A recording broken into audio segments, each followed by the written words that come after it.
जय श्री कृष्ण, जय सिया राम, ओम नमः शिवाय।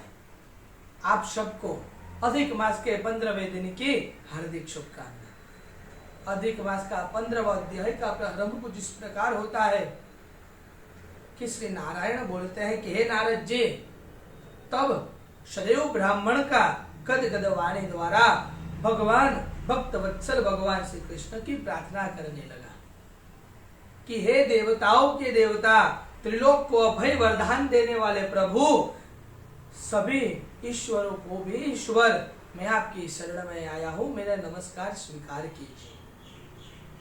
कि हे प्रभु, मैं दुखी दीन आपका ही भक्त हूं, आप सबके बांधव है, मैं आपके पास कोई भी उपेक्षा नहीं रखता।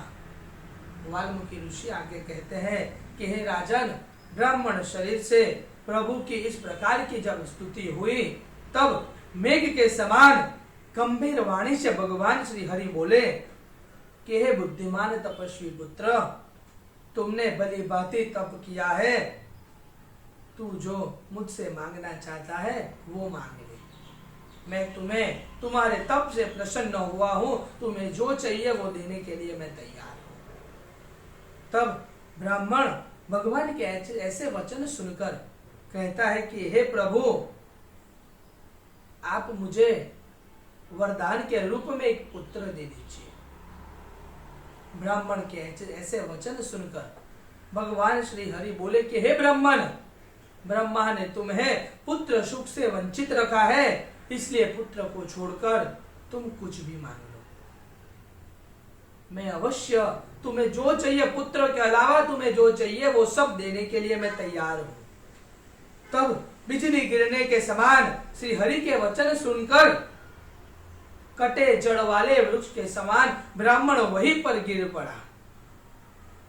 उसकी पत्नी अपने पति को पुत्र की कामना की इच्छा को पूरी न होते देख जैसे ही उनका पति गिरा, तब वह फूट फूट कर रोने लगी और अपने पति से कहने लगी कि क्या हे नाथ, क्या आप मेरे वचन भूल चुके हैं?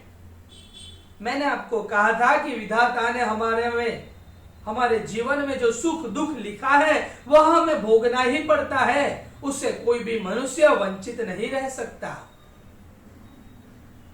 हे ब्राह्मण देव, इन सब का विश्वास छोड़कर उठिए, श्री हरि के से साथ संबंध छोड़ दीजिए और देवताओं की शरण में जाइए। तब ब्राह्मण पत्नी के ऐसे वचन सुनकर गरुड़ जी महाराज भगवान श्री हरि से कहते हैं कि हे दीन बंधु, हे दया के सागर, आज आपकी वह दया कहाँ गई जो भक्तों के ऊपर बरसती है? आपकी सेवा का फल क्या उन्हें प्राप्त नहीं होगा?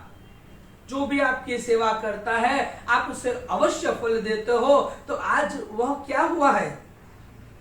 जो दाता सबको हाथी के समान फल देते हैं, तो वो आज अंकुश देने में दुखी क्यों है? इस प्रकार तो आज से कोई भी आपके चरणों की सेवा नहीं करेगा। अगर आपने इन्हें पुत्र नहीं दिया तो आपकी महिमा तो नष्ट हो जाएगी प्रभु। इसलिए इस ब्राह्मण को एक पुत्र अवश्य दे दीजिए। भक्त सुदामा आपकी आराधना से जैसे पूर्ण तरह से सुखी हो गया था, उसी तरह जैसे आपने गुरु शांतिपनि को पुत्र की प्राप्ति करवाई थी, हे प्रभु, आप इन्हें भी पुत्र की प्राप्ति करवाइए। गरुड़ जी के ऐसे वचन सुनकर नारायण जी गरुड़ से कहते हैं कि हे पक्षियों में श्रेष्ठ, तुम ही इन्हें एक पुत्र दे दो। भगवान के ऐसे वचन सुनकर गरुड़ जी महाराज अति प्रसन्न हुए और ब्राह्मण से कहने लगे, इति श्री बृहन्नारिद्र पुराणे पुरुषोत्तम महात्म्ये वाचा 15 अध्यायः। बोल पुरुषोत्तम भगवान की जय।